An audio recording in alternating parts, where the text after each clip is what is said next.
Welcome to CTV's Capital Dispatch with Rachel Aiello.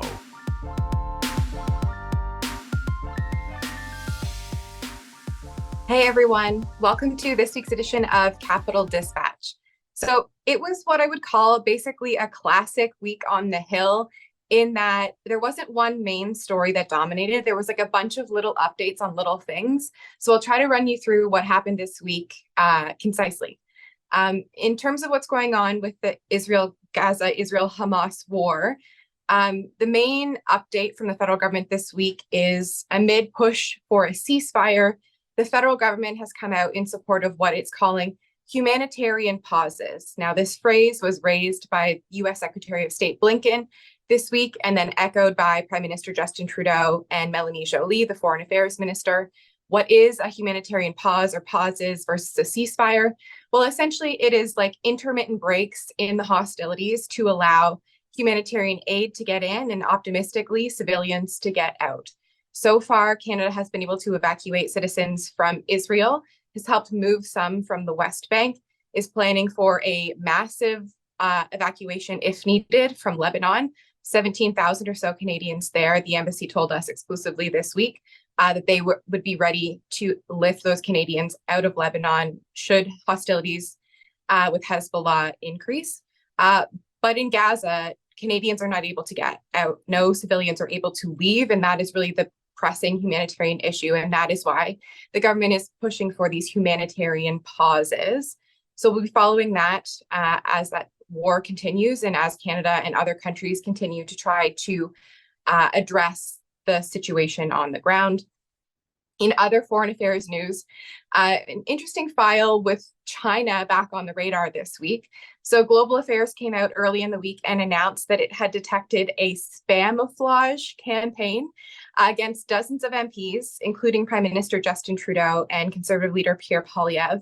Essentially, the government said its foreign interference monitoring network detected a China-linked campaign of bots, essentially spamming all of these MPs' social media accounts with spam comments alleging nefarious, unethical conduct. The government says there's no immediate security risk to anyone who faced these spam comments, and they're working with social media platforms, including Meta and X, to get these spam comments taken down.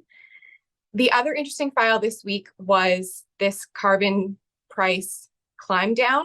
I'll get more to it in a second, but I just think it was the major political domestic story this week. The Prime Minister essentially backtracking or easing off of some of their climate pricing policies. This coming amid a few other domestic headlines I wanted to flag.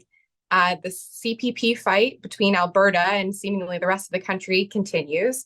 Ontario got into the conversation this week, and now there's going to be a meeting that Freeland is going to hold with provincial finance ministers to talk about their concerns about Alberta mulling, potentially pulling out of the Canada Pension Plan. A few other files that were interesting.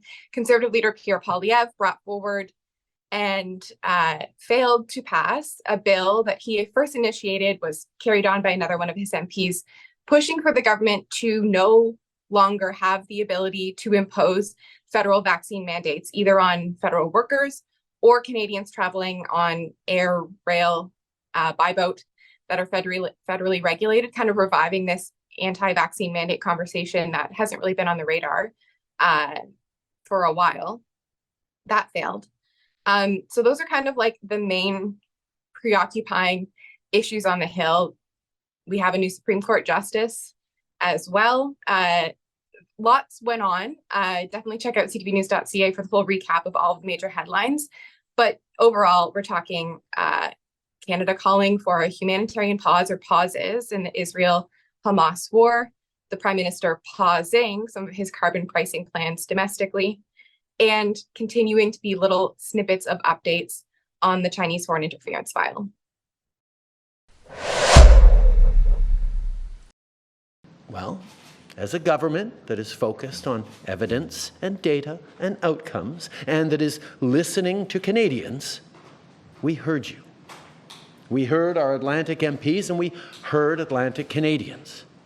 We heard it through conversations at the door, conversations with other orders of government, concerns, even as people were concerned about the need to continue to fight climate change, concerns about our abilities to continue to support our families and make it through winters, and concerns that even though people wanted to do the right thing, they weren't necessarily given the option or the ability to do it.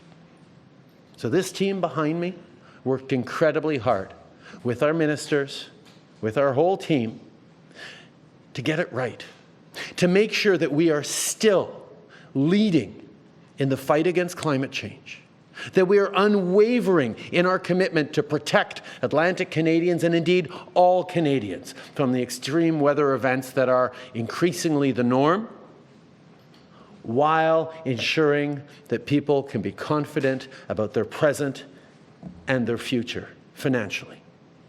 So that was Prime Minister Justin Trudeau in the West Block foyer on Thursday, essentially climbing down from some of his carbon pricing plans. I'll walk you through specifically what the Prime Minister announced. He has said that they are going to be doubling the pollution price rebate that is offered to rural residents, essentially a boost to the top up that rural residents get in their rebate. They are also going to be pausing the carbon price on home heating fuel for 3 years. And they're going to be rolling out a couple measures meant to incentivize Canadians to make the switch from home heating to an electric form of heating. So first, that's going to head to Atlantic Canada and seemingly likely across the country. But why I wanted to focus on this as my quote of the week is less about the specifics of the policy. You know, the Prime Minister is insistent that this is actually going to help, not hinder, their efforts to reduce emissions.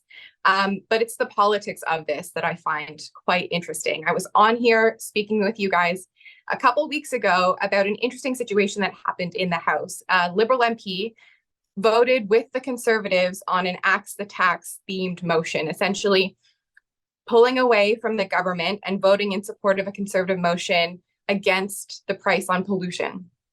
It kind of raised some eyebrows. It wasn't the first time this MP had done it, but I think it was an indication of how much resistance or frustration the Prime Minister was facing from his Atlantic and rural MPs about what they were hearing at the doorsteps about how the increase to the price on carbon was impacting them at a time where the cost of living is so high. I was asked, I think, on a panel at the time if we could expect the Prime Minister to backtrack on this plan. And I thought no. I said, you know, they've really been insistent that they think this is the right thing to do to tackle climate change. But here we are with polling numbers showing the Liberals slipping in Atlantic Canada, typically a stronghold.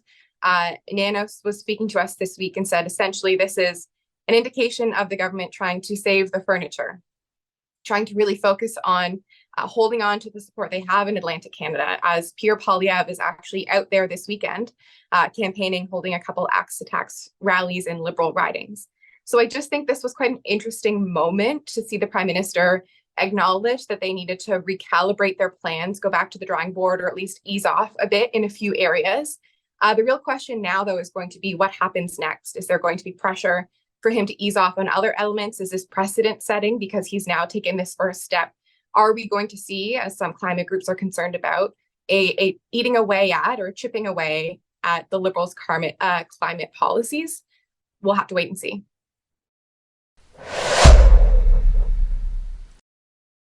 So what am I watching for next week? Well, two things. First, Governor of the Bank of Canada, Tiff Macklem, will be heading to a pair of parliamentary committees to talk about his latest monetary policy decision, holding the key interest rate at 5%.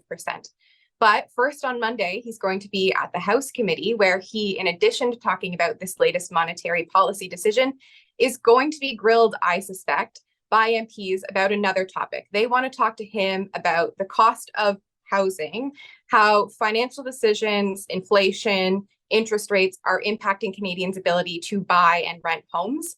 So that's going to be quite interesting. Then he heads to the Senate on Wednesday to talk to their Finance Committee along the same lines. The other thing we're watching for next week, all of those grocery CEOs have been essentially put on notice, asked by the House Agriculture Committee to come forward with their plans to transparently lay out how they plan to stabilize grocery prices by November 2nd. It's hard to believe that November is next week, but that is where we're at. So we'll be watching to see if any of these grocery companies come forward and present to MPs their plans. They've really been hesitant to do that so far, much to Minister Champagne's chagrin. And if they don't, the committee has threatened to summons them to testify. So we could be in for another round of heated back and forth between the major grocery CEOs and MPs on their plans to address the high cost of food that Canadians continue to face. So lots to come next week. Thanks again for watching. Have a great weekend.